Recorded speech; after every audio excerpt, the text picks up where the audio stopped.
खूप छान दिसतंय. मला खूप छान दिसतंय. छान दिसतंय. मावशी तुम्ही पण लय भारी दिसतंय. हालेलुया. Praise Lord.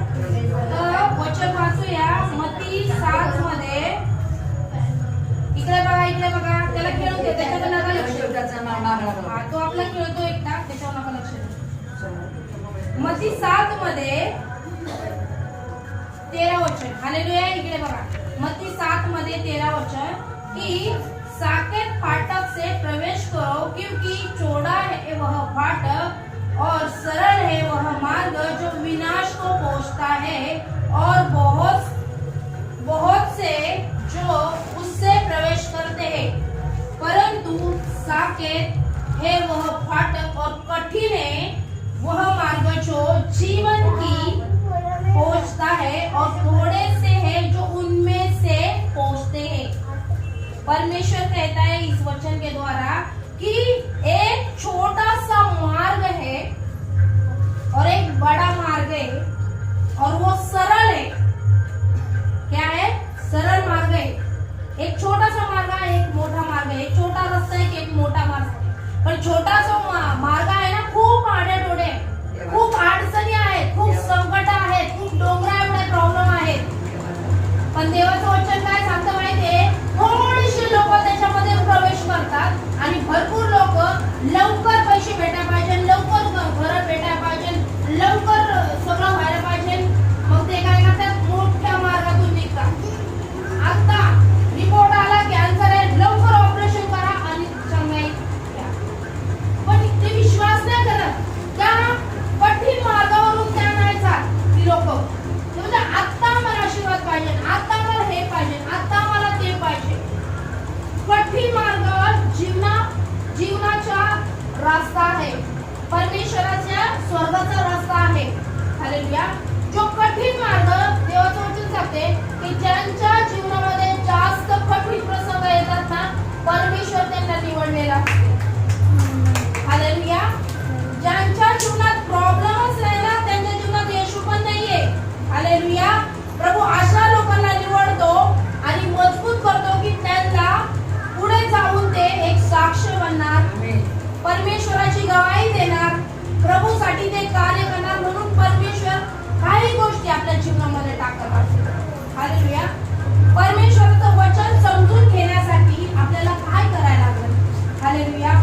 जसं मी प्रार्थना केली आणि मी सिस्टरला बोलले की सगळेजणी तुम्ही तिथे आहे तर तुम्ही स्वतः प्रार्थना करा. हालेलुया. तर आपण आता थोडे स्टेप बाय स्टेप सगळे काही शिकणार आहोत की प्रार्थना कशी केली तर काय होतं, किंवा कसं वचन वाचलं तर केव्हा आपण आशीर्वादित होतो. त्या सगळ्या गोष्टी स्टेप बाय स्टेप आपण शिकणार. हालेलुया. हालेलुया. तर हा मार्ग कुठला आहे? हालेलुया. की छोटासा मार्ग आहे, तिथून कुणी प्रवेश नाही करू शकत. हालेलुया. आणि असा मार्ग कुठला आहे? मोठा मार्ग. कारण त्या मोठ्या मार्गामध्ये काय माहितीये का? मोठ्या मार्गामध्ये टेन्शन नाहीये. आता तुम्हाला सांगू, भरपूर लोक गलत मार्गाने पैसा कमवतात की नाही, नंतर मग तोच पैसा आजारासाठी घालवतात की नाही. गरीब लोक भांडी घासून पैसे कमवतात पण त्यांना कुठलाही मोठा आजार होत नाही होणार. आणि जरी झाला तर तो परमेश्वराच्या महिम्यासाठी असतो. लाजर जेव्हा आजारी होऊन मेला, हालेलुया, तर परमेश्वराने येशू मसीहने काय सांगितले की हा आजार जो आहे मरण्याचा नाही, परंतु परमेश्वराला काय आहे? महिमा देण्यासाठी. तर काही आजार आपल्या जीवनामध्ये येतात, काही संकट आपल्या जीवनामध्ये येतात, काही दुःख आपल्या जीवनामध्ये येतात. का? परमेश्वराला महिमा देण्यासाठी.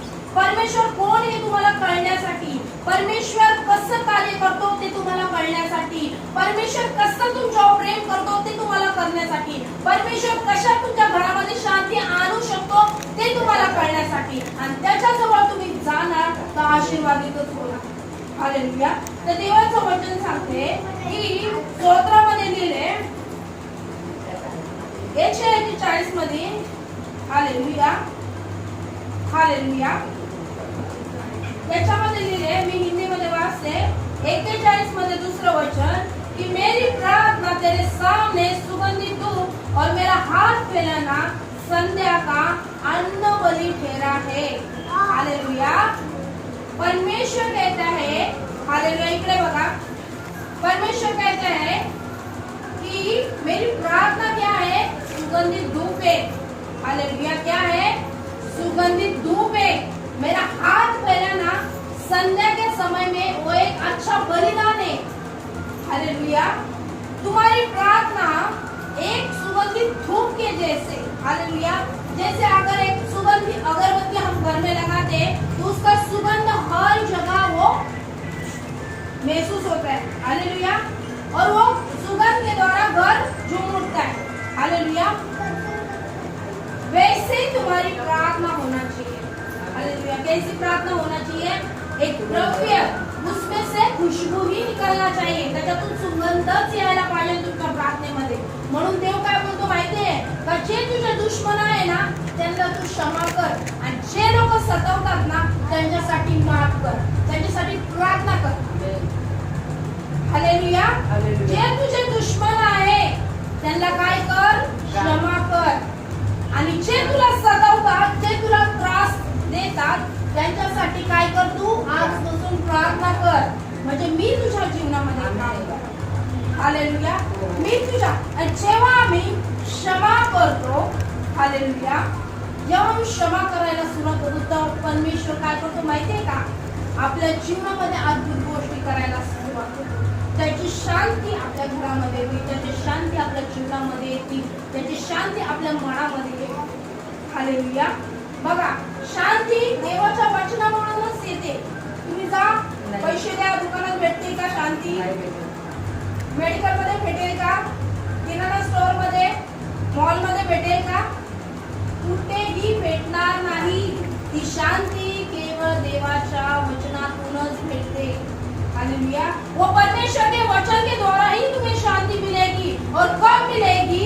जब हम सुबह उठ के शाम को जब उसके चरणों में बैठेंगे और तुम्हारे मन से प्रार्थना निकलती है ये आनंद के साथ में, शांति के साथ में, और वो परमेश्वर के चरणों में जब वो प्रार्थना पहुंच जाती है तो प्रभु क्या कहता है पता है?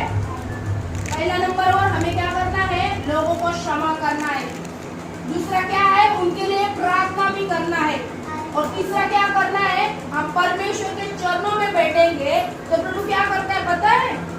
प्रभु भजन संहिता 91 मध्ये सांगितले का तो त्याच्या दूतांना आज्ञा देईल की कुठे तुम्ही जिथे असाल तुमची रक्षा करेल। वो क्या करेगा? भजन 91 में लिखा है कि वो अपने दूतों को आज्ञा देगा, स्वर्ग दूतों को, कि जहाँ कहीं तू रहे तेरी रक्षा करे, संकट में तेरे साथ में खड़ा रहे, और वो आज्ञा देगा तुम्हारे लिए, मेरे लिए। वो आज्ञा देगा। कब आज्ञा देगा? जब हम शत्रु को क्षमा करेंगे, जब हम उनके लिए प्रार्थना करना शुरू करेंगे और हमारी प्रार्थना सुगंधित धूप के जैसा उसके पास पहुंचेगी। हालेलुया। तो क्या करेगा? वहां से आज्ञा देगा कि मैं अभी स्वर्गदूत को भेज रहा हूँ और वो तुम्हारी रक्षा करेगा। हालेलुया। वचन कहता है, याकूब का गिनती में कहता है, गिनती में 23 कहता है कि याकूब के ऊपर कोई भी जादू, टोना, मंत्र, तंत्र नहीं चलेगा। हालेलुया। आप किसके घराने के हो? याकूब के, अब्राहम के, इसहाक के। हालेलुया। हम किसकी संतान है? अब्राहम की। हालेलुया। हम कहते हैं ना अब्राहम का प्रभु, इसहाक का प्रभु, याकूब का प्रभु। तो याकूब का प्रभु जो है वो परमेश्वर कहता है कि उसके घराने के ऊपर कोई भी मंत्र, कोई भी तंत्र, कोई भी जादू, कोई भी हथियार वो चलेगा नहीं। कब नहीं चलेगा? जब हम प्रार्थना से घेरे रहेंगे। अगर हमें प्रार्थना नहीं आती तो हम सीखेंगे। अगर हम बिल्कुल भी प्रार्थना नहीं करेंगे तो वो जादू का, वो मंत्र का, वो तंत्र का हमारे ऊपर असर हो सकता है। फिर बोलेंगे अरे हम तो परमेश्वर के भवन में आते हैं, हम तो हर संडे दान दशवांश भी देते हैं, हम तो हर एक चीज को करते हैं। फिर क्या होता है? हालेलुया। क्योंकि प्रार्थना नहीं है। हालेलुया।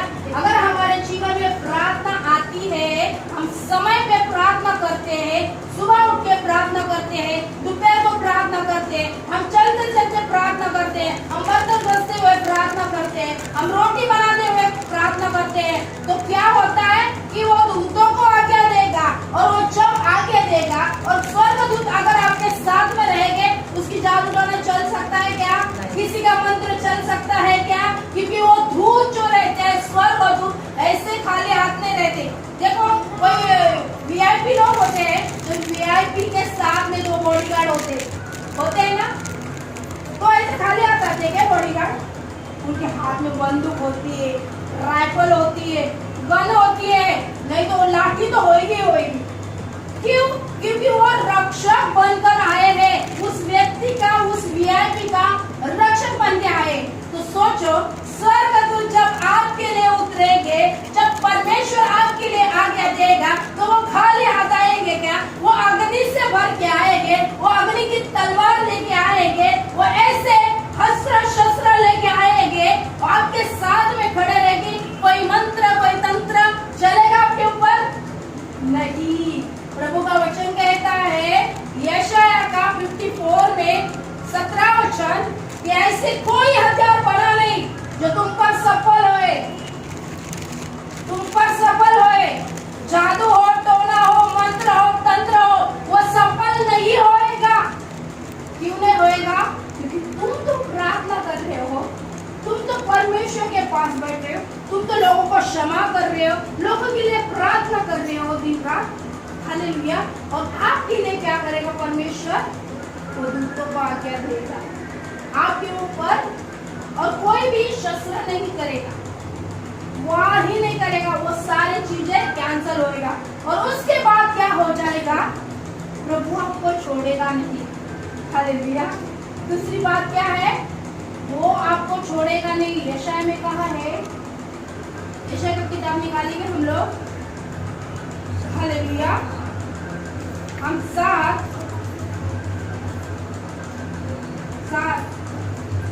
और 8 पढ़ेंगे कि यशाया 54 में 7 और 8 वचन में लिखा है कि क्षण भर के लिए मैंने तुझे छोड़ दिया था, परंतु अब बड़ी दया करके फिर से मैं तुझे अपने बाहों में ले लूंगा, तुझसे प्रेम करूंगा, तुझे आशीष दूंगा, तुझे छुटकारा दूंगा, तेरे जीवन में अद्भुत काम करूंगा। बोलता है एक क्षण। वो क्षण क्या होता है? पलक झपकते उसको क्षण बोलता है। परमेश्वर का एक क्षण हमारे लिए बहुत साल भी हो सकते हैं। हालेलुया।